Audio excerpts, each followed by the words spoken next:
How could people survive harsh Arctic winters in houses made of wood and earth when temperatures dropped tens of degrees below zero? We imagine Viking settlements covered in snow and buffeted by icy winds, but history tells us that these communities not only survived, they thrived. Their secret was not magic, but remarkably effective engineering, where every element of the house, from the foundation to the roof, was part of a unified heat preservation system. It was not just a house, but a well-designed thermal fortress, built in harmony with the harsh nature of the north. Watch the video to the end to find out how the Vikings managed to turn the frosty enemy into their ally, and why their homes were warmer than many modern buildings. I will reveal the best-kept secret. The Viking house, the famous Long House, was not just a building, it was a living creature. The Scandinavians, who spent half their lives at sea, transferred the principles of shipbuilding to land, creating a unique architectural form. These houses, which reached lengths of 30 and sometimes 80 meters, had walls curved like the sides of a drakkar. This shape was chosen not for beauty, but to combat the merciless northern winds, allowing air currents to flow around the structure rather than hitting it with full force. The entire life of the community was concentrated under one giant roof. In this huge space, there was no division into rooms in the modern sense. Everyone lived here, the head of the family, his relatives, workers, and even slaves. Such collective living was not only a social necessity, but also an important element of thermoregulation, since dozens of people in one enclosed space generated a significant amount of heat. The Long House, or Langhus, was designed as a single organism, a self-sufficient ark capable of withstanding many months of winter. Its construction was oriented according to the cardinal directions in order to minimize heat loss. The entrances were almost never located on the end walls, which bore the brunt of the elements, but were hidden in long side walls, often with special extensions. The walls of this earth ship were massive and multi-layered. The Vikings did not rely solely on wood, which was a valuable resource in the harsh climate, but not the best insulator. They created a complex sandwich of materials, where each layer performed its own function, turning the dwelling into something like a modern thermos. This technology had been refined over centuries and allowed precious heat to be retained inside. The foundation was a strong wooden frame made of vertical posts that supported the entire weight of the massive roof.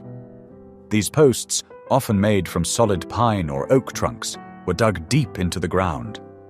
The space between them was filled not with thin boards, but with much more effective materials provided by nature itself. We would love to hear your opinion. What do you think about this concept of a ship house, where the entire community lives under one roof, like a single crew? Write about it in the comments, and be sure to subscribe to the channel so you don't miss our next episodes about technologies of the past. Are you ready to learn the truth about what the Vikings? What I am about to show you was normal for the Vikings, but shocking to modern people. They shared their homes with dozens of animals. This was not a sign of savagery or poverty, but an ingenious engineering solution that saved fuel and allowed them to survive the harshest winters. The Longhouse was not just a dwelling for people, it was also a winter barn, and these two functions were inextricably linked. The interior of the house was clearly divided into two areas, living and working. About half, and sometimes more than half, of the house was occupied by stalls for livestock. Cows, sheep, goats, and horses, the main wealth of any Scandinavian family, spent the winter here. The lack of separate buildings for livestock was not a whim, but a well-thought-out survival strategy. The living area and the barn, or fjós, were usually separated by a simple wooden partition. This partition was not airtight. It only marked the boundary, but allowed air and heat to circulate freely between the two parts of the house. People and animals actually breathed the same air under the same roof. The secret of this system lay in simple physics. Any large animal, such as a cow, generates a huge amount of heat during its life. A dozen cows in an enclosed space is a complete heating system, operating around the clock and completely free of charge. The heat generated by livestock was as important a resource as firewood or peat. The floor level in the living area of the house was often slightly higher than in the barn. This was done not only for hygiene reasons, to prevent waste from the barn from entering the living area. Warm air from the animals, following the laws of convection, rose and naturally moved to the higher living area of the house, mixing with the heat from the hearth. The animals benefited no less from this proximity. In a harsh climate, a separate barn would freeze through, which would lead to the death of the livestock. Being under the same roof as people and receiving some of the heat from the hearth, the animals were reliably protected from the cold. It was a true symbiosis, beneficial to both sides. Of course, such a neighborhood had its drawbacks, the main one being the smell. However, for the people of that era, the smells of livestock were a familiar part of life and did not cause the same revulsion as they do for modern city dwellers. Warmth and survival were much more important than olfactory comfort. In addition, the constant work of the hearth and the smoke from it partially neutralized the smells.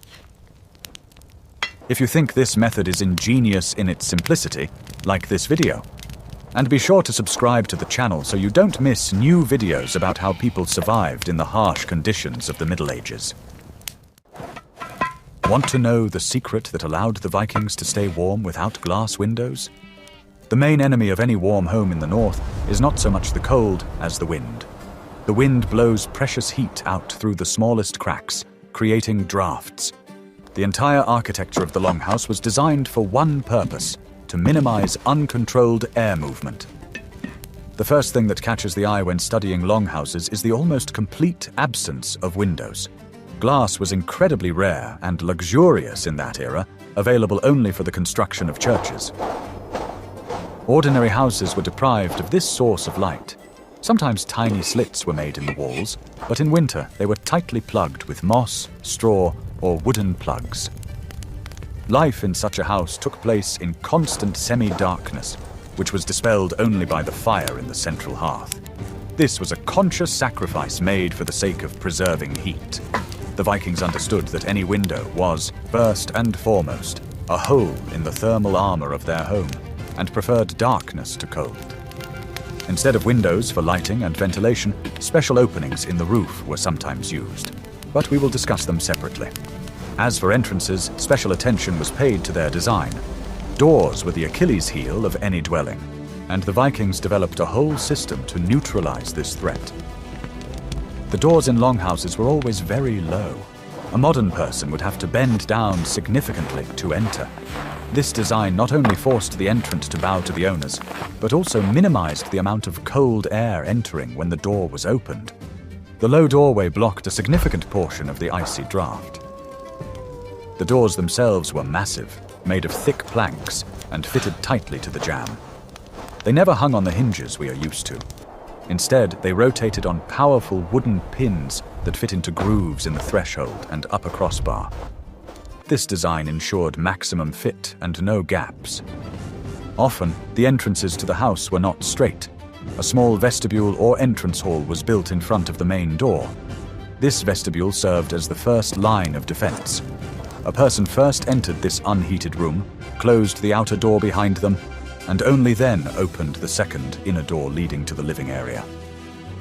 This airlock system, or heat trap, was incredibly effective. It prevented the icy wind from rushing straight into the heated room. While a person was in the vestibule, they had time to shake the snow off themselves. Thus, the cold and moisture remained behind the second barrier.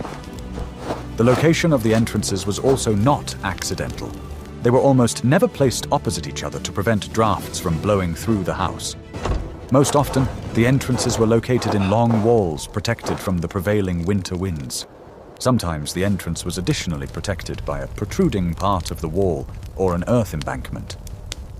Can you imagine what it was like to live in almost complete darkness for months? In the next chapter, we will talk about the heart of the house, the source that provided not only heat, but also the only light. The heart of the longhouse, its sole and main source of life, was the central hearth. Unlike the compact stoves or fireplaces we are used to, the Viking hearth, or langelder, was a long, shallow pit that stretched along the entire central axis of the living area of the house. It could be up to 10 to 15 meters long, which allowed it to heat a huge space. This hearth was not just a fire on the floor. Its edges were lined with large stones, which served several functions. First, they prevented the fire from spreading. Second, the stones accumulated a huge amount of heat, and then slowly and evenly released it into the space, acting as a large heating battery. Wood was the main fuel, but in treeless regions such as Iceland, peat was widely used. Peat burned slowly, gave off even heat, and was available in abundance. Harvesting peat for the winter was one of the most important tasks of the community, as survival depended directly on it. The long fire was a multifunctional device. First and foremost, it was a source of heat. Its elongated shape allowed the heat to be distributed evenly throughout the living area. People sat on benches along the walls, and everyone received their share of precious heat from this central heater. The second most important function of the hearth was light. In a windowless house, the Langelder was the only source of illumination. The flickering flames illuminated the faces of people, carved wooden pillars, and wisps of smoke under the ceiling. All life in the house was concentrated in this illuminated space. Of course, the hearth was also the kitchen. Large cauldrons were suspended over the fire on special chains or tripods, in which food was prepared for the whole family.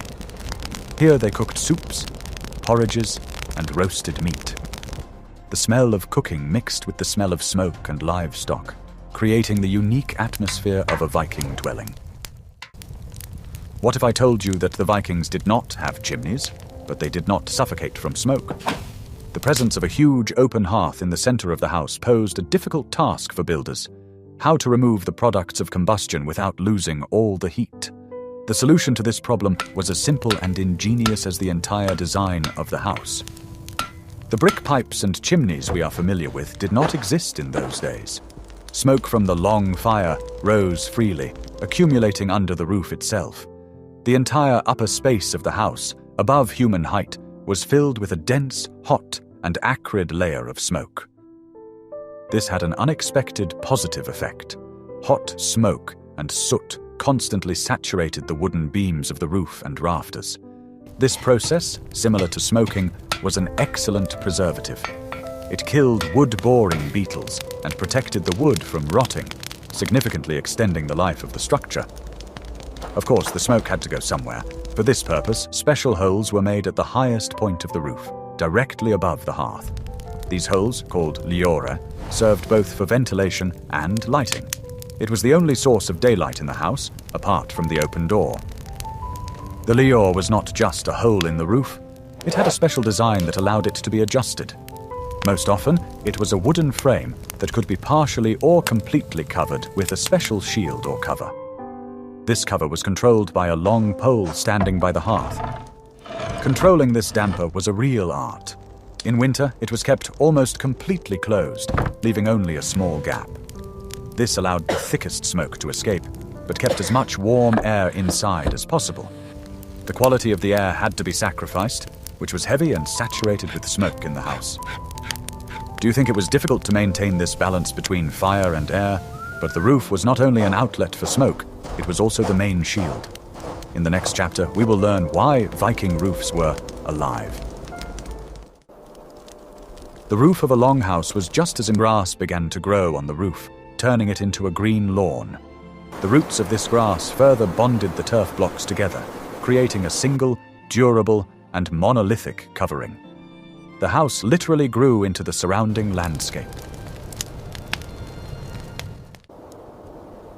The Vikings lived in a climate where snow could lie for 6 to 8 months of the year.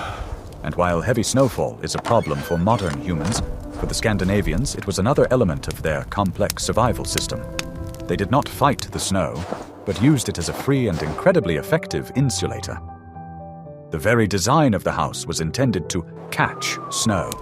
Long, sloping roofs, smoothly transitioning into thick turf walls, had no sharp corners.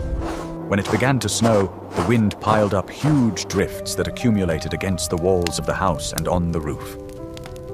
The house gradually disappeared under a deep blanket of snow. The drifts against the walls could reach the roof, completely covering the earthen walls. From the outside, the settlement turned into a group of hills, from which only smoke vents and entrances to vestibules were visible. The Vikings were in no hurry to dig their houses out from under this blanket of snow. They understood perfectly well that snow is one of the best natural insulators. The secret of snow lies in the air trapped between the snowflakes. This immobile air prevents heat from escaping and cold from penetrating inside. It worked on the same principle as an Eskimo igloo. A layer of compacted snow, 1 meter thick or more, created an additional thermal cocoon around the house. This cocoon completely sealed the dwelling, closing the last gaps through which the wind could penetrate. Under this snow armor, the temperature at the surface of the earthen walls of the house remained stable, around 0 degrees, even when a blizzard raged outside and the temperature dropped to 30 degrees below zero. The snow acted as a buffer, smoothing out sharp temperature changes and protecting the turf from deep freezing. Thus, the thermal protection of the house was multi-layered. The first line of defense was the wooden frame. The second was thick walls and a turf roof. The third, outer line of defense was a thick layer of snow. This entire system worked together to keep the heat from the hearth and livestock inside. What was life like inside this warm but dark and smoky ark? The interior layout of the longhouse was as rational as its exterior design. The entire space was organized for maximum convenience and heat retention. The main element of the interior was benches or pall. Along both long walls, from the barn to the end wall, there were wide raised platforms. The longhouse was the center of life, but it was not the only building in the settlement. For some activities, especially those involved, you can see that the Viking longhouse was a true marvel of engineering. It was not just a building, but a complex, integrated system where each element worked toward a common goal: preserving life in the Arctic winter. Thick turf walls, a living roof, heat from livestock, clever smoke management, and the use of snow as insulation were all part of a unified strategy. What other secrets of the Viking era would you like to uncover? Perhaps you are interested in their shipbuilding, weapons, or mythology. Suggest topics for future videos that you would like to see in the comments. And don't forget to subscribe to our channel so you don't miss out on new journeys into the past.